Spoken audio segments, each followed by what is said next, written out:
제자들을 향한 세상의 적대감에 대한 설명이 15장에서 오늘 본문까지 계속 이어지고 있습니다. 1절부터 3절 말씀 한 번 더 읽어보겠습니다.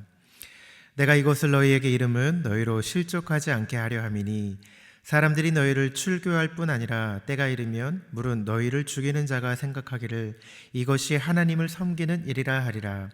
그들이 이런 일을 할 것은 아버지와 나를 알지 못함이라. 예수님의 설명에 의하면 세상은 예수님의 제자들을 자신의 모임에서 출교할 것이라고 합니다.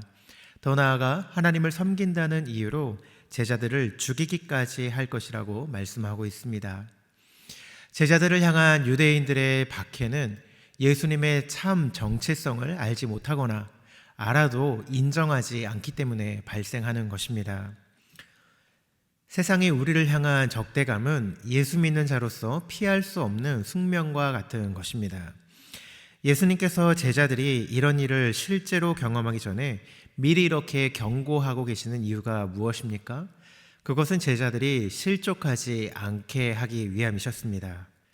예수님이 제자들에게 하셨던 말씀을 생각해 보면서 우리도 이 땅에서 어떻게 하면 실족하지 않는 그런 인생을 살 수 있을까 함께 고민해보는 그런 시간이 되시길 바랍니다. 4절 말씀 읽겠습니다. 오직 너희에게 이 말을 한 것은 너희로 그때를 당하면 내가 너희에게 말한 이것을 기억나게 하려 함이요 처음부터 이 말을 하지 아니한 것은 내가 너희와 함께 있었음이라. 예수님이 제자들에게 말씀하신 실족하지 않는 방법은 어려움이 닥칠 것을 미리 알고 준비하고 있어라 라는 것이었습니다. 예수님은 어려운 상황이 오면 그 상황에서 피해라 라거나 그 상황을 없애기 위해 애를 써라 라고 말씀하지 않으셨습니다. 단지 어려운 일이 닥쳤을 때 미리 경고했던 예수님의 말씀을 기억하라고만 말씀하고 계십니다. 우리가 어떤 일을 당할 때 모르고 당하는 것과 알고 당하는 것은 큰 차이가 있죠. 우리는 이 땅에서 예수님으로 인해 핍박을 받을 수밖에 없는 존재임을 알고 있어야 합니다. 우리에게 다가오는 고난을 이상히 여길 것이 아니라 고난이 올 때 올 것이 왔구나 하고 마음을 단단히 먹고 있어야 하는 것이죠.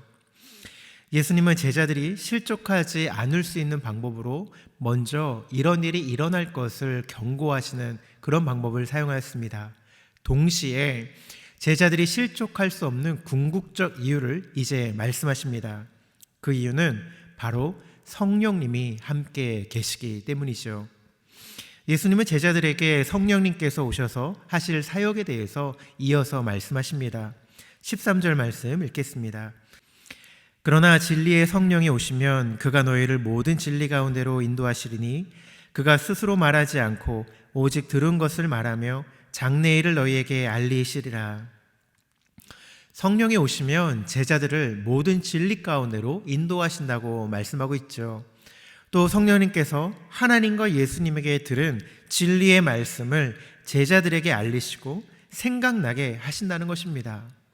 그러니 제자들이 실족할 수 있겠습니까? 또 오늘을 살아가는 우리도 영원히 성령님이 우리와 함께 하신다고 약속하셨는데 우리 역시 실족할 수 있겠습니까? 잠시 실수하고 넘어질 수는 있겠습니다. 하지만 성령님께서 부어주시는 새 힘과 인도해 주시는 진리의 말씀으로 인해 우리는 다시 일어서게 되는 것이죠. 우리는 결코 이 땅에서 실족할 수 없는 존재인 것입니다. 사랑하는 금강의 성도 여러분, 우리는 예수님 때문에 이 세상에서 핍박을 받을 수밖에 없는 존재라는 것, 그것을 먼저 기억하십시오.